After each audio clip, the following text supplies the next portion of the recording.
Hello student, a very very good morning to all of you. तो आइए, cos 60 degree का value आप भी रटते हैं। अगर cos 60 डिग्री का वैल्यू आप भी रटते हैं, समझे नहीं है कि cos 60 डिग्री होता क्या है और इसका वैल्यू निकलेगा कैसे, तो आप अपने जिंदगी में बहुत बड़ी मिस्टेक कर चुके हैं।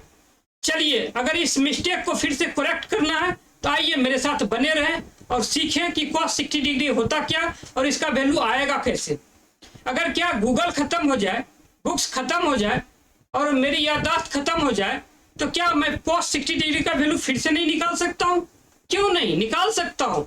इसे रटने की कोई जरूरत नहीं। हाँ, रटना है। कब रटना है? समझ के रटना है। और क्यों रटना है? इसलिए रटना है कि क्वेश्चन सॉल्व करने में आपको आसानी होगी। नहीं तो बार बार ये वैल्यू आपको टेबल उलट उलट के देखना पड़ेगा और एग्जाम में आपको ये टेबल मिलेगा नहीं। इसलिए रटना तो है ही, लेकिन सबसे पहले समझना है। कारण समझे रहेंगे तो एग्जाम में अगर भूल भी जाएंगे तो हम निकाल लेंगे कि इसका वैल्यू कितना होगा। तो चलिए, हम लोग इसके लिए क्या करेंगे, एक समबाहु त्रिभुज बनाएंगे और समबाहु त्रिभुज का एक कोण जो 60 डिग्री होना चाहिए, दूसरा कोण 90 डिग्री होना चाहिए और तीसरा कोण पता नहीं जो भी हो, और वो जो भी कितना होगा तो सिर्फ 30 डिग्री होगा। तो चलिए हम लोग अब रचना शुरू करते हैं। हम लोग पहले समबाहु त्रिभुज बनाते हैं। एक समबाहु त्रिभुज बनाएंगे और इसके प्रत्येक भुजा की लंबाई कितनी होगी, तो प्रत्येक भुजा की लंबाई जैसे ये 1 यूनिट होगी। कितना यूनिट होगी? 1 यूनिट होगी। अगर आप कुछ और भुजा की लंबाई मानना चाहते हैं तो मान सकते हैं, कोई प्रॉब्लम नहीं है। सिर्फ थोड़ा सा आपको कैलकुलेशन में प्रॉब्लम हो सकती है, इसीलिए मैं 1 यूनिट जो है आसानी के लिए लिया हूं, ताकि कैलकुलेशन हमें ज्यादा नहीं करना पड़े। तो चलिए, तो प्रत्येक कोण इसका कितना हो जाएगा? 60 डिग्री। और ये कितना हो जाएगा? ये भी 60 डिग्री। और ये कितना हो जाएगा? ये भी 60 डिग्री। इसके बाद हमें क्या करना है, इसको डिवाइड कर देना। क्यों डिवाइड कर रहे हैं? क्योंकि हमें चाहिए एक समकोण त्रिभुज, और समकोण त्रिभुज की एक कोण जैसे कितना होता है? 90 डिग्री। अब ये 90 डिग्री हो गई है।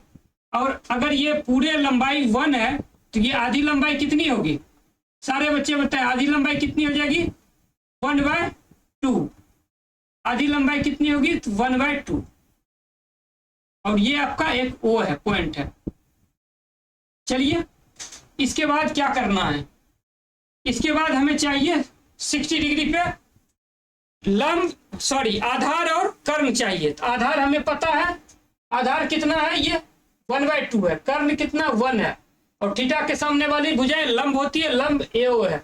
लेकिन कोस थीटा बराबर होता है आधार बटे कर्ण, इसीलिए आधार और कर्ण मिल गया। तो अब हमें लंब निकालने की यहाँ पर कोई जरूरत नहीं है।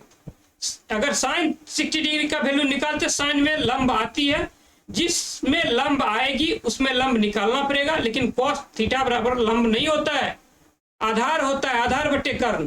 तो चलिए हम लोग कोस अब 60 डिग्री का वैल्यू निकालेंगे। सबसे पहले हम लोग लिखेंगे कोस थीटा बराबर क्या होगा? कोस थीटा बराबर आधार बटे कर्ण। आधार बटे कर्ण हो जाएगा। चलिए, आधार कितना है तो आधार देख लीजिए। आधार कितना? 1/2। तो हम लोग लिखेंगे 1/2 डिवाइडेड बाय कर्ण कितना? 1। तो ये कितना हो जाएगा? भाग उलट के जब गुना होगा तो 1/2 इंटू 1, ये कितना हो जाएगा? 1/2। तो अब आप समझ गए होंगे कि cos 60 डिग्री का वैल्यू कितना होगा। तो cos 60 डिग्री का वैल्यू देखिए कितना आया है? 1/2। तो आप याद रखेंगे कितना होगा ये? 1/2। इसी तरह से अगर और भी आप समझ के अगर पढ़ना चाहते हैं तो इस चैनल को सब्सक्राइब करेंगे, वीडियो को लाइक करेंगे, शेयर करेंगे, और सबसे इंपॉर्टेंट काम है नोटिफिकेशन को आप ऑन करके रखेंगे, ताकि जब भी वीडियो आएगी तो आपका जिस बेल जो है वो बेल बज जाएगी। तो चलिए, इसी तरह से और भी कंसेप्ट सीखते रहें, और मैं फिर नेक्स्ट वीडियो में और भी कंसेप्ट लेके आऊंगा। तो तब तक के लिए thank you, good night, have a nice day.